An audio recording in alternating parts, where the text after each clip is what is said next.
দাসনগরের hydrant থেকে অজ্ঞাত পরিচয় ব্যক্তির মৃতদেহ উদ্ধারকে ঘিরে চাঞ্চল্য ছড়িয়েছে গোটা এলাকায়। হাওড়ার দাসনগরের সদুয়াপাড়ায় হাইড্রেনের মধ্যে এক অজ্ঞাত পরিচয় ব্যক্তির দেহ উদ্ধার ঘিরে চাঞ্চল্য। দেহটি নগ্ন অবস্থায় উপুর হয়ে ড্রেনে পড়েছিল। মনে করা হচ্ছে অন্য কোথাও খুন করে দেহটি এখানে রাতের অন্ধকারে ফেলে দিয়ে যায় কেউ বা কারা। দাসনগর থানার পুলিশ ঘটনাস্থলে এসে দেহটি উদ্ধার করে। মৃতের পরিচয় জানার চেষ্টা চলছে।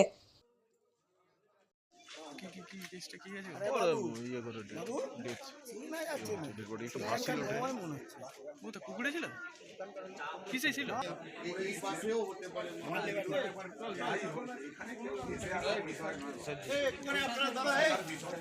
ওই ডেনটার পেছনে এইগুলির ডেনে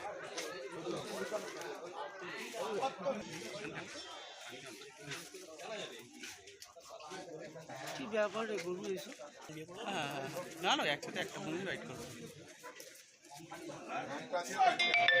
সানি তোর কভারটা নিয়ে নে, কভার কভার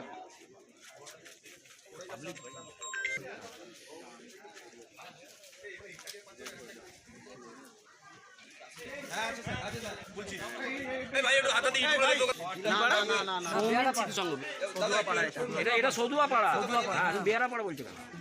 হ্যাঁ আমি সদুয়াপাড়াই বলেছি। কালে একটু বাইরে ছিলাম তো, আমার হেলথের মেয়েরা তো সকালে রোজ কাজে বেরোয়, তো আমার হেলথের দুজন মেয়ে দেখে আমাকে ফোন করলো যে দিদি এখানে একটা বডি ভাসছে, একটা কিছু থানায় খবর টবর দেওয়ার ব্যবস্থা করা। আমি তখন ওদের বললাম ঠিক আছে তোরা ওখানে থাক, আমি যাচ্ছি। আমি তারপরে থানা থেকে অফিসাররা এসছেন, আমি দেখলাম, এসে দেখলাম এই অবস্থা, বডিটা উপরে হয়ে ভাসছিল। এখানকার নাকি লোক না, স্থানীয়রা কেউ চেনে না।